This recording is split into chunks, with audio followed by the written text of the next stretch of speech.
Olá, alunos. Hoje nós vamos tratar aqui do capítulo 1 e vamos começar aqui. Bom, aqui nesse primeiro capítulo traz a introdução, dizendo que computadores, componentes de computadores e periféricos de computadores contêm riscos que podem causar ferimentos graves. Portanto, neste capítulo começa com as diretrizes de segurança que você deve seguir para evitar incêndios, ferimentos e fatalidades enquanto trabalha dentro de um computador. Você também aprenderá sobre descarga eletrostática, a sigla que é SD, e como ela pode danificar o equipamento do computador se não for descarregada adequadamente. Esse capítulo apresentará também todos os componentes incluídos na caixa do computador, né, como a gente sabe no gabinete, começando pela placa-mãe.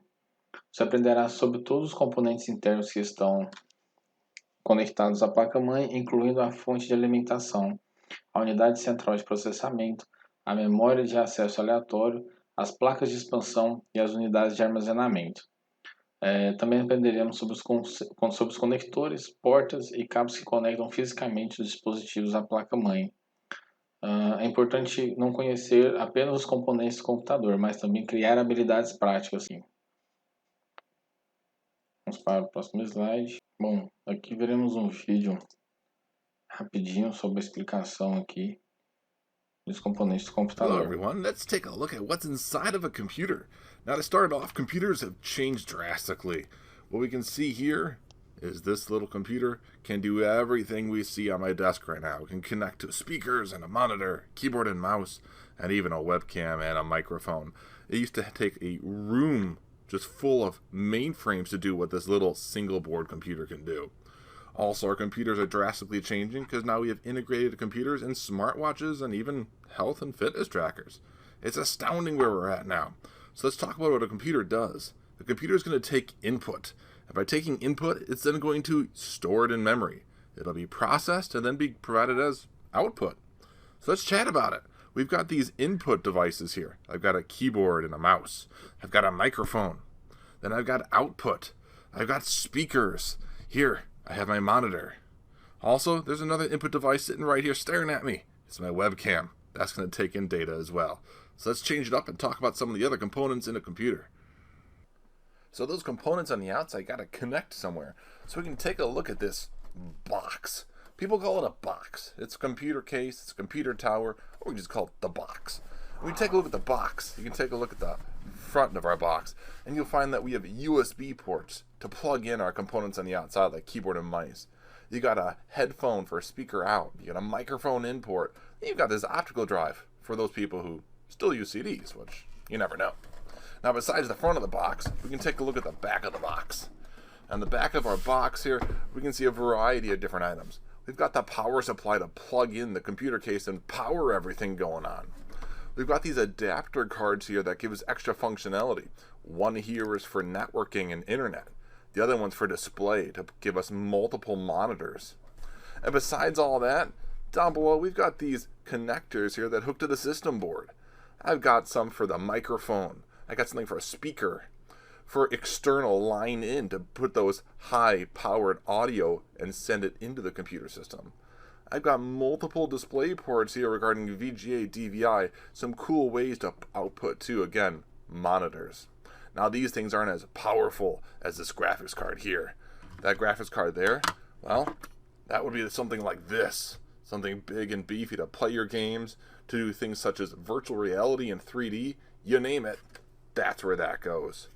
Now, these graphic card ports here, it's built into the motherboard, not as powerful. Down below, I've got 4 USB ports to connect more external devices and components, and I also got a built-in networking jack. Why 2 networking jacks? Because one might be built into the system board, and another one might be awesome for gaming and high performance. Let's take a look at the inside of this case and see what else we have going on here. Let's get inside the box. So we'll take off this side panel here, and we'll get into the internals of our computer system. So we take a look at the inside of this computer system. One of the first things we see is this fan here. And this fan is sitting on top of these fins. And these fins have one job: to keep the CPU underneath cool. that CPU is going to be executing instructions and running programs, and that CPU is going to get really hot really fast. That heat's going to go to these fins, and this fan here is going to cool down those fins. Now, what's that CPU doing? Well, as our computer system takes an input, it's going to be taking in information. That information is going to be processed through that CPU, and it's going to be stored in things like this hard drive here, or right here on these memory sticks. So these memory sticks, they're called our RAM. And these RAM sticks here are going to temporarily store data so it can be executed faster by our CPU. When we store data permanently, it'll be put on this hard drive over here, which is a solid state drive. An example of that would be my solid state drive right here. These solid state drives are going to retain data and be able to read and write data very fast. Now besides that, we have some expansion cards here, and these are going to be our graphics card and that network card we saw earlier. These are in expansion slots, which give us more functionality. It adds more to our system board. Where's the system board? Well, that system board is this entire motherboard down below, which is attached into our computer case. This motherboard is full of different components and capacitors and circuitry. It allows our entire computer system to be able to be sending and receiving data. At the top here, I've got an optical drive. That optical drive uses those old-style CD, DVD discs. Yep, that can temporarily store data on a CD or DVD. Up here, this is our power supply. This is providing power down to all the components within the system, including the main board itself, that system board. This power supply will attach to your wall outlet and give you the power needed to run all of your components inside. Whether you have a small graphics card or you're dropping in the latest and greatest beefy ones in order to run anything you want to throw at your system, including gaming, homework assignments, as well as business and productivity. So get started identifying what is inside of your computer and become an IT professional. Aqui com o vídeo a gente teve um overview aí de as peças que ele tem no computador e é basicamente o que nós vamos estudar aí nesse componente. Bom, começando aqui falando de segurança elétrica, né, temos que seguir as diretrizes de segurança elétrica para prevenir danos, fatalidades e incêndios no equipamento elétrico. Algumas peças da impressora, como fontes de alimentação, contêm alta voltagem. Devemos ler o manual da impressora para saber o local dos componentes de alta tensão. Alguns componentes mantêm alta tensão mesmo após a impressora ser desligada. Não só impressora, monitor também de CRT. É um caso de ter um capacitor lá que pode dar um baita choque. Se bem que quase a gente não vê mais monitor de tubo, né, aquele CRT. Mas os LEDs também de notebook tem um inversorzinho lá que guarda muita energia. Os dispositivos eletrônicos apresentam alguns requisitos de energia. Por exemplo, os adaptadores de CA, corrente alternada, são fabricados para determinados notebooks. Usar os adaptadores de CA com um tipo diferente de notebook ou dispositivo pode causar danos ao adaptador de CA e ao notebook. Outro caso aqui, o aterramento. O equipamento elétrico ele tem que ser aterrado. Se uma falha fizer com que partes metálicas do equipamento se tornem registradas com energia elétrica, o terra fornecerá um caminho de menor resistência para que a corrente flua inofensivamente. Normalmente o computador se conecta ao terra através do plug de energia. Equipamentos grandes como rack servidor que hospedam dispositivos de rede também devem ser aterrados. Isso usando um aterramento dedicado, além do que é do conector de energia propriamente dito. Falando um pouco aqui de energia eletrostática, né? O que seria essa energia eletrostática?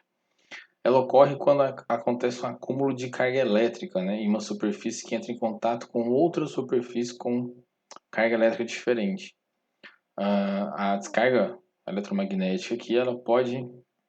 Eletromagnética não, perdão, eletrostática pode causar danos a equipamentos de computação se não for descarregada corretamente.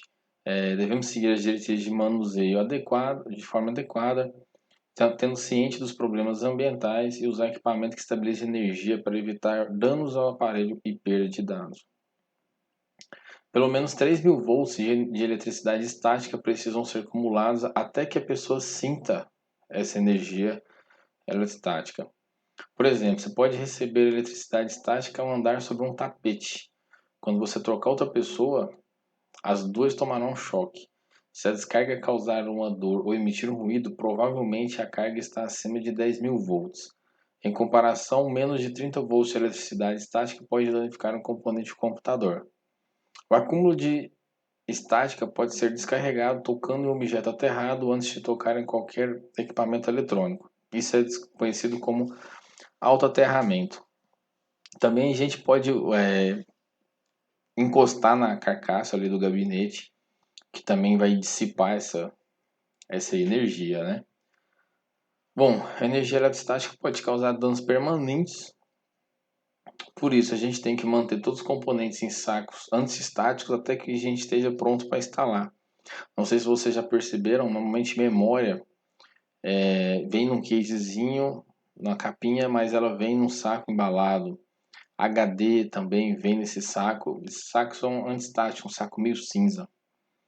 Usar tapetes de aterramento nas bancadas de trabalho. Normalmente o pessoal usa tipo uma lona de caminhão, espécie de lona de caminhão, que ela é emborrachada.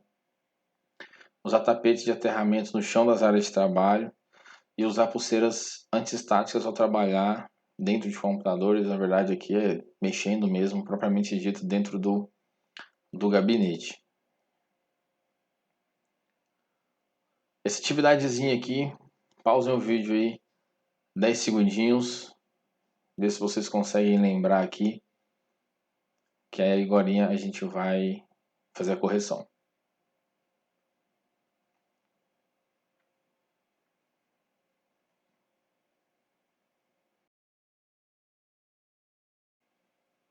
Bom, vamos lá, aqui é para fazer a relação. Isso leva muitos volts para danificar um componente do computador. Isso leva muitos volts para uma pessoa se sentir uma descarga eletrostática.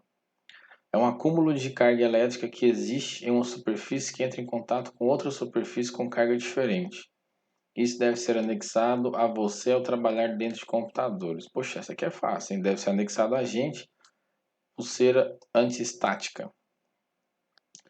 É um acúmulo de carga elétrica que existe em uma superfície que entra em contato com outra superfície com carga diferente. Opa, eletricidade estática. Isso daqui provavelmente ele está falando da tensão. Os volts aqui, que são muitos para danificar componentes, seria 30 volts. E o outro aqui só nos sobrou 3.000 volts. Vamos verificar, ver se está tudo certo. Bom, acertamos. E aí, vocês acertaram também? Vamos seguindo aqui então. Falar um pouquinho sobre gabinetes, né? Os tipos de gabinetes. O gabinete de um computador desktop abriga componentes internos como fonte de alimentação, placa-mãe, CPU, memória, unidade de disco e várias placas. Os gabinetes geralmente são feitos de plásticos, aço ou alumínio e fornecem uma estrutura para sustentar, proteger e refrigerar os componentes internos. O formato do dispositivo se refere ao seu projeto e aparência física. Os computadores desktops são disponíveis em uma variedade de formatos, incluindo gabinete horizontal, torre de tamanho completo, torre compacta e all-in-one. O que seria a diferença básica disso daí? O gabinete horizontal é esse aqui que é deitadinho. A gente vê muito em banco e esse tipo de computador. Torres de tamanho total é o mais comum, digamos assim, que é o tamanho normal, às vezes é 4 baias aqui ou 2 baias. Torre compacta, que é uma torrezinha menor. Essa aqui ainda tá grande, eu já vi umas compactas bem menor. Se vocês forem no Google digitar lá esse SFF, a Dell e a HP estão as máquinas muito pequenas. E o All-in-One, que todos os componentes estão dentro do gabinete aqui, né? Dentro do próprio monitor. O gabinete é a carcaça do monitor, que seriam os computadores do laboratório que nós temos lá, né? No colégio. Eles são desses computadores aqui All-in-One. Bom, seguindo aqui, falando um pouquinho sobre fonte de alimentação. As tomadas de parede, né? Essas tomadas de casa mesmo, fornecem eletricidade em corrente alternada. Porém, todos os componentes de um computador exigem energia em corrente contínua. Para a gente obter essa corrente contínua, a gente tem que ter essa transformação de corrente alternada para corrente contínua. Quem faz isso? A fonte. É qualquer fonte? Não. A gente vai ver aqui que temos algumas tecnologias, digamos assim, né? Temos essa AT aqui, que é a fonte um pouco mais antiga, tinha uns conectorzinhos diferentes. Hoje acho que nem existe isso mais. Temos a ATX, que é a versão atualizada dessa AT, mas ela também é obsoleta. Tem essa TX12V, que é a fonte de alimentação mais comum hoje em dia. Ela é basicamente a ATX, só que com um conector de 12 volts extra, a gente vai ver também. E tem essa EPS12V, que ela era para servidor de forma inicial e depois nessas placas de desktops mais parrudão, eles precisam dessa conexão. Nem todo técnico sabe diferenciar isso aqui, a maioria fala fonte ATX, sem saber que existe ATX pura e ATX 12 volts. E a gente vai ver as diferencinhas básicas delas mais para frente. Os conectores, né? A gente tem aqui o conector de 20 ou 24 pinos. Na AT, se eu não me engano, não lembro se era de 18 ou 20 pinos, mas eu lembro que esse conector aqui ele era dividido no meio. Então você tinha que juntar ali o conector para poder conectar na placa-mãe. Era possível inverter os conectores? Era. Se invertesse, queimava a placa-mãe. E aí, com essas placas ATX, eles já vinham junto e tinha esse 4P a mais aqui que você encaixava aqui no conector e ia todo mundo na placa-mãe. Temos o conector SATA, normalmente conecta aqui unidades de disco. Ele é um conector mais largo e fino do que um Molex. Qual que é o Molex? É esse aqui que tem 4 entradinhas, né? Normalmente conecta HD, drive de CD e DVD e outros tipos de componentes. Temos esse componente Berg aqui, que ele era especificamente para disquete. Esse conector Molex aqui, eu acho que leitor de cartão de memória, alguns antigos usavam, depois atualizou para USB. Esse conector auxiliar de energia de 4 a 8 pinos, ele tem duas fileiras de 2 a 4 pinos e fornece energia a diferentes áreas da placa-mãe. As placas mais simplesinhas vinham com 4, essas mais novas já estão vindo com 8, normalmente fica ali próximo ao CPU, ao processador. Conector de energia PCI Express de 6 8 pinos. Esse conector aqui é utilizado para dar uma alimentação extra à placa de vídeo. Vamos seguindo aqui. As tensões da fonte de alimentação, né? As tensões mais comuns são 3.3, 5 e 12. As 3.3 e 5 são geradas por ciclos digitais, enquanto a 12 é usada para acionar motores em unidades de discos e ventiladores. Por exemplo, o cooler da fonte mesmo aqui ele funciona em 12 volts. O do CPU também. Alguns outros mais simples que funcionam em 5. E também aqui tem uma energia que é negativa, menos 3.3 e menos 12 volts. As fontes de alimentação também podem ser de um único trilho, duplo ou vários trilhos. Um trilho é a placa de circuito impresso interna da fonte de alimentação, a qual os cabos externos estão conectados. O trilho único tem todos os componentes conectados à mesma PCB, enquanto o PCB de vários trilhos tem PCBs separadas para cada conector. Fontes mais complexas, elas têm conectores de lado dela e os cabos vêm soltos. Então, se você for ligar muito componente, você conecta muitos cabos. Se não, você conecta só que você realmente for utilizar.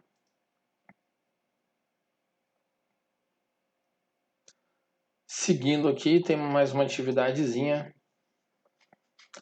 Pausa o vídeo aí, tenta responder, que agora a gente vai tentar fazer junto.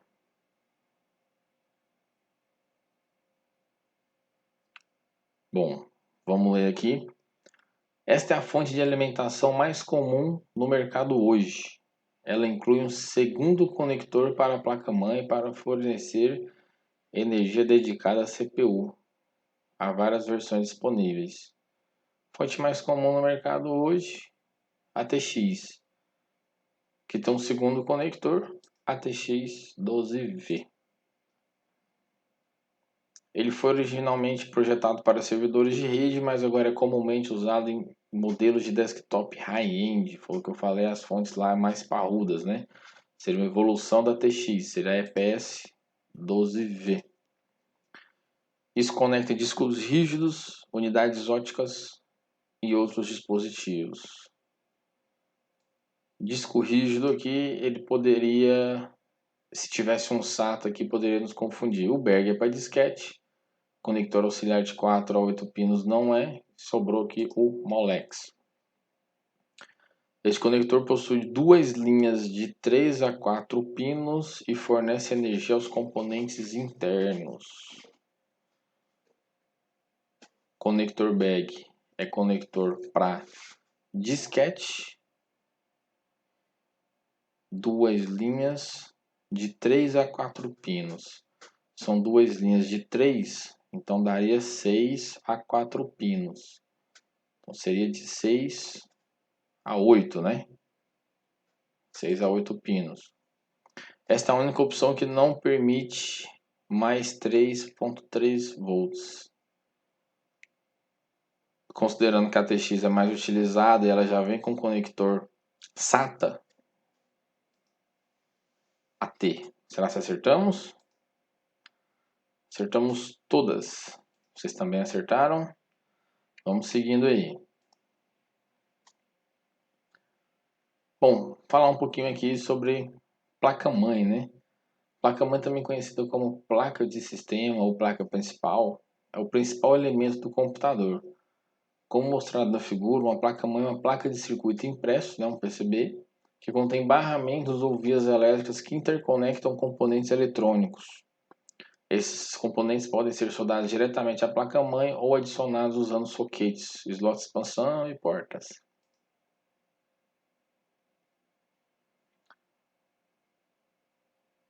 Aqui ele traz uma figura de uma placa-mãe com os componentes aqui em seus locais, né? O primeiro aqui, unidade central de processamento, que é o CPU. Quando a gente fala a caixa, o CPU do computador. De uma forma técnica, o CPU é só o processador aqui, ó. É só o socket mesmo aqui, onde vai o processador. Vira tudo um gabinete que cabe todos os componentes lá dentro. Memória de acesso aleatório, a famosa RAM. Tem aqui os slots de memória RAM, né, slots de RAM. Slots de expansão são aqui os PCI Express da vida aqui. Chipset, com esse dissipadorzinho de calor aqui em cima. Algumas placas-mães têm dissipador, então chipset norte e sul, mas a maioria mais novas já estão trazendo isso integrado. Chip BIOS do sistema de entrada e saída, esse chipzinho aqui. Essa placa-mãe, ela é uma placa-mãe, como vocês viram o modelo aqui, gamer, da ASUS, uma placa de alta performance, por isso esse chip aqui, ele é removível. Dá pra ver aqui que ele dá para sair esse chip, mas placas mais simples, esse chip é soldado na placa-mãe para diminuir custos.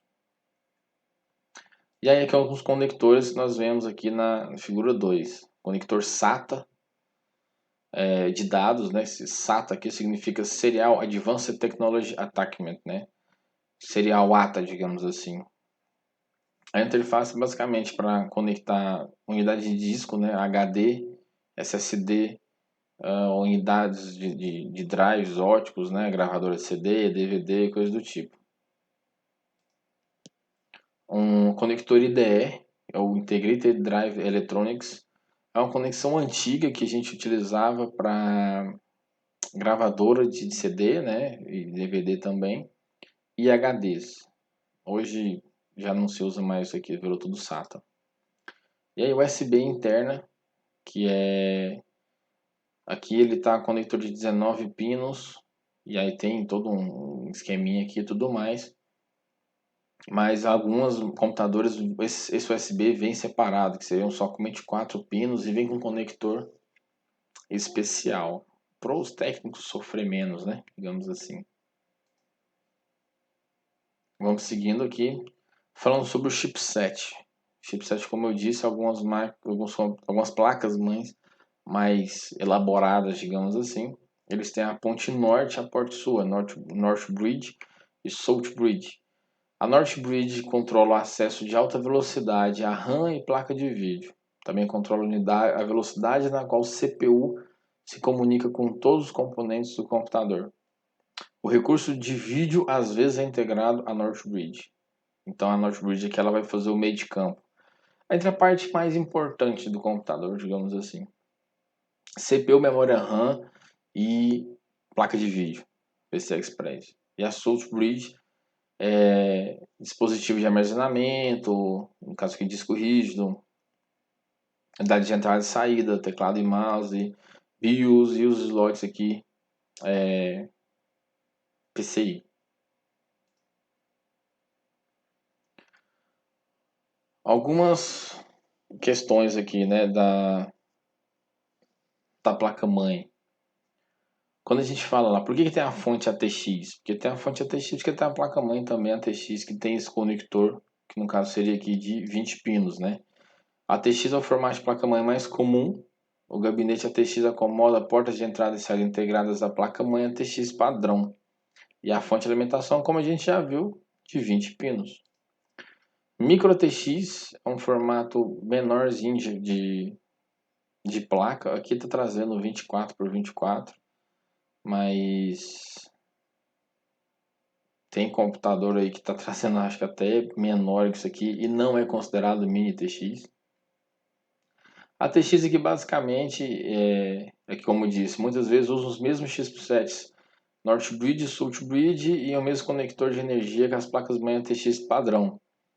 Porém, pode usar muitos dos mesmos componentes, geralmente as micro ATX podem ser encaixadas em ATX padrão. Existe micro ATX de alta performance? Existe, mas a maioria é lixo. O formato ATX ganhou popularidade devido ao seu tamanho reduzido a muitos tipos de placas-mãe ATX. No entanto, o mini ITX é o mais utilizado, porque possui pouca energia, por isso não são necessários ventiladores para mantê-lo refrigerado.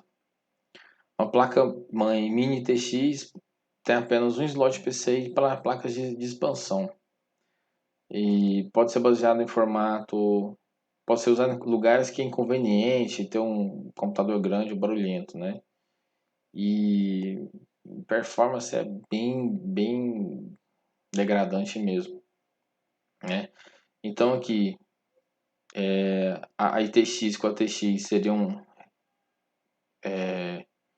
com tamanhos aproximados, né? Mais a micro ATX, ATX com a ITX. E essa mini ITX, esses computadores de positivo, Megaware, tudo tá vindo com essas plaquinhas aqui, ó. É uma beleza. Vamos seguindo. Temos atividadezinha aqui, fixação. Pausa o vídeo e já a gente volta para fazer a correção. Bom, vamos lá? Vamos ler aqui a descrição. Controla o acesso de alta velocidade à RAM e à placa de vídeo. Considerado o cérebro do computador. Essa aqui eu vou parar aqui e já vou preencher. CPU, né? O cérebro ali, a unidade central de processamento, unidade de processamento central. Fornece locais para conectar componentes adicionais à placa-mãe. Usado para inicializar o computador e executar um teste automático ligado. Isso daqui, chip da BIOS. Sem a BIOS o computador não liga. Então, quando dá aquele boot, aquele pip, é porque a BIOS fez a verificação e viu que está tudo ok. Formato menor que é compatível com versões anteriores do ATX. Seria micro ATX isso aqui, mas vamos continuar lendo. Possui apenas um slot PCI para placas de expansão. Um local temporário para armazenar dados e aplicativos. Opa! Local temporário para armazenar dados, memória RAM. Permite que as CPUs se comuniquem com dispositivos de velocidade mais lenta. North Bridge, alta velocidade, South Bridge, de baixa velocidade. Vamos voltar lá em cima. Controla o acesso de alta velocidade à RAM e à placa de vídeo. Como acabei de falar, North Bridge é de alta velocidade. Fornece locais para conectar componentes adicionais à placa-mãe. Sobrou aqui mini ATX, slot de expansão e micro ATX. Seria slots de expansão. Se a gente vai conectar componentes adicionais. Formato menor que é compatível com versões anteriores da ATX. Micro ATX e sobrou aqui a mini ITX. Vamos verificar aqui. Acertamos tudo. Vamos seguindo. Vamos falar aqui sobre CPU, né? CPU seria a unidade central de processamento, né? Um CPU é um pequeno microchip que reside dentro de um pacote de CPU. O pacote de CPU é geralmente chamado de CPU. Os pacotes de CPU vêm em diferentes formatos, cada estilo exigindo um socket específico da placa-mãe. Os fabricantes mais comuns de CPU são a Intel e a AMD. Então, o que seria esse CPU aí? O transistorzinho, o chipzinho lá, ele está dentro de um invólucro, e desse invólucro que a gente chama de CPU propriamente dito, né? E aí a gente tem duas opções aqui, que são o PGA, Pin Grid Array, que os pinos eles estão no CPU propriamente dito. E já o LGA, os pinos estão nos sockets, que são esses processadorzinhos lisinhos aqui, sem os pininhos, né? Então, o PGA, os pinos são no processador e o LGA é no socket. Essa é a diferença básica. Vamos seguindo. Sobre os sistemas de refrigeração. O fluxo de corrente entre componentes eletrônicos gera calor, né? Os componentes do computador têm melhor desempenho quando estão refrigerados. Por isso que data center tem ar-condicionado de precisão, tudo para manter uma temperatura ali ideal. Se o calor não for removido, o computador pode operar de forma mais lenta, começa a travar e não fica legal. Por isso a gente precisa, né, manter refrigerados. E a gente usa o que para fazer essa refrigeração, né? Usamos dissipadores de calor e as ventoinhas, que vão fazer aumentar a performance aqui desse dissipador de calor, né?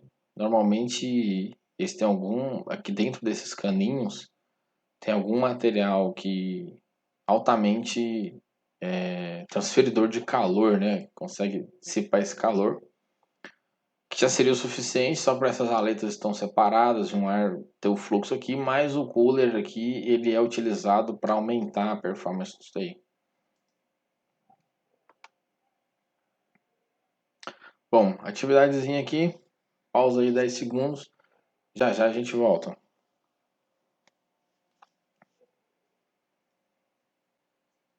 Bom, voltando aqui, na arquitetura LGA, os pinos estão na parte inferior do processador, que é inserido no socket da CPU da placa-mãe usando ZIF.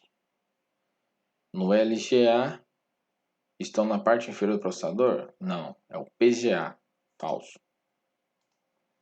Qual das opções a seguir é um exemplo de resfriamento passivo? LGA, que seria a resposta aqui de baixo, né? Heatsink, né, que seria o dissipador de calor, ele é um resfriamento passivo. Matriz de grade de pinos, isso aqui tem a ver com o processador. E o ventilador de gabinete é um resfriamento ativo. O que seria esse resfriamento passivo? Que ele vai funcionar sozinho ali, digamos assim, de uma forma sem ter um componente externo agindo ali. No caso, o cooler, por que que ele é ativo? Porque ele vai gerar um vento ali, né, fazer circular o ar. Acertamos tudo aqui, como eu disse, arquitetura PGA, que os plinos estão na parte inferior, não LGA. Vamos seguindo, falando um pouco aqui sobre tipos de memória. Um componente pode usar diferentes tipos de chips de memória, como mostrado na figura. No entanto, todos os chips de memória armazenam dados na forma de bytes. Um byte é um agrupamento de informações digitais e representa informações como letras, números e símbolos. Especificamente, um byte é um bloco de 8 bits. Não se esqueçam disso. E o bit é um 0 ou um 1. Os tipos de memória. Temos a memória ROM, que ela é uma memória somente de leitura, né? Esse ROM significa Read Only Memory. Os chips ROM ficam na placa-mãe e em outras placas de circuito e contêm instruções que podem ser acessadas diretamente por uma CPU. As instruções armazenadas na ROM incluem instruções de operação básica, como inicialização do computador e carregamento do sistema operacional. A memória ROM não é volátil, o que significa que o conteúdo não é apagado quando o computador é desligado. Já a memória RAM, que é uma memória de acesso randômico, né, ou acesso aleatório, uma tradução mais adequada, é o local de armazenamento temporário de dados e programas que estão sendo acessados pela CPU. Ao contrário da ROM, a RAM é uma memória volátil, o que significa que seu conteúdo é apagado sempre que o computador é desligado. Acrescentar mais RAM em um computador aumenta o desempenho do sistema. Obviamente, isso tem um certo limite, né? Por exemplo, mais RAM aumenta a capacidade de memória do computador de manter e processar programas e arquivos. Com menos RAM, um computador precisa trocar dados entre a RAM e o HD. Isso é terrível, que é muito mais lento. A quantidade máxima de RAM que pode ser instalada é limitada pela placa-mãe. Mesmo que algumas placas-mães tenham um limite considerável, esse acrescentar memória RAM para aumentar a performance, ele não é tão escalonável assim. Como assim, professor? Suponhamos que minha placa-mãe é parrudona e ela suporta 64 GB de memória RAM. E aí eu coloco lá 64 GB de... Ou melhor, eu coloco 32 GB de memória RAM. Meu computador vai ter um desempenho X. E aí eu vou e coloco 64 GB. Só que se o meu uso não necessitar, por exemplo, desses 32 GB que eu tinha anteriormente, eu aumentar para 64, não vai deixar o computador mais lento ou mais rápido. Se eu não preciso mais de memória RAM, vai ficar lá, aquele X% lá, parado. Então, tem essa questão aí. Aumenta o desempenho? Aumenta, mas se você estiver usando, né? Se você olha lá a memória, meu computador tem 8 GB, mas quando eu estou usando assim no talo mesmo, está usando lá 6 GB. Então, pensa em colocar mais memória?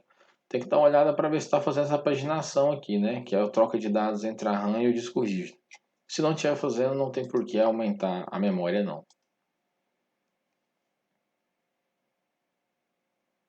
Bom, vamos ver aqui tipos de memória ROM. Aqui tem alguns modelos de memória ROM.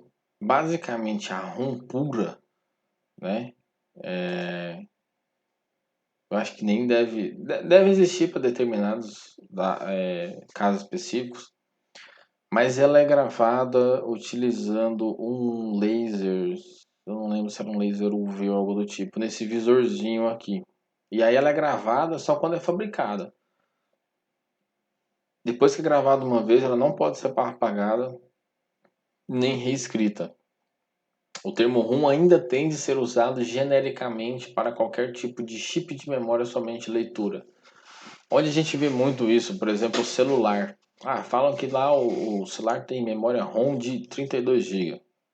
Tá, mas não é memória ROM de 32 GB porque eu consigo gravar e apagar dados ali no celular, né? Mas por quê? Porque quando você desliga o celular, aquele dado não vai ser apagado. Já a memória RAM do celular vai ser apagado. Por isso que eles têm esse genericamente aqui, né? Mas o ideal seria chamar de memória flash, né? Que é uma outra tecnologia. Memória PROM. A PROM seria Programmable Read-Only Memory. Elas são fabricadas em branco e podem ser programadas por um computador quando necessário. Geralmente, esses chips não podem ser apagados e só podem ser programados uma vez. Qual seria a diferença da ROM? A ROM já sai pronta de fábrica, a PROM não. A EPROM, a memória somente de leitura programável apagável, não é volátil, mas pode ser apagada ou expondo à luz ultravioleta forte. Então, as altas normalmente têm uma janela, as memórias, né, tem uma janela de quartzo transparente na parte de cima do chip. E aí essa EPROM aqui, a gente consegue gravar ela e aí zera ela com essa luz ultravioleta. Já a EEPROM seriam as informações que são gravadas em um chip, né, de leitura que pode ser apagado de forma elétrica, depois que é fabricada sem removê-lo do dispositivo. Chips EEPROM também são chamados de ROM flash, que é o que a gente diz lá, né, dos celulares, né, mas o celular seria um outro caso. Já que seu conteúdo pode ser atualizado, entre aspas, para exclusão. Os EEPROMs geralmente são usados para armazenar BIOS no sistema de computador. Ah, professor, então a memória do meu celular ela é EEPROM? Não exatamente. Você pode gravar aquilo lá, mas tem todo um procedimento. Não é a gravação de leitura escrita que tem um celular dessa forma. Aquilo lá continua sendo uma flash.